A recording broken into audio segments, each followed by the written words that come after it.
తల మీద చెయ్యి వేసి బొట్టు పెట్టినా, తాళి బొట్టు మెడను కట్టి బొట్టు పెట్టినా, తల మీద చెయ్యి వేసి బొట్టు పెట్టినా, తాళి బొట్టు మెడను కట్టి బొట్టు పెట్టినా, సన్ని కళ్ళు తొక్కినా సప్త పదులు మెట్టినా, సన్ని కళ్ళు తొక్కినా సప్త పదులు మెట్టినా, మనసు మనసు కలపడమే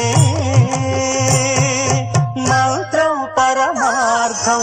శ్రీరస్తు శుభమస్తు, శ్రీరస్తు శుభమస్తు.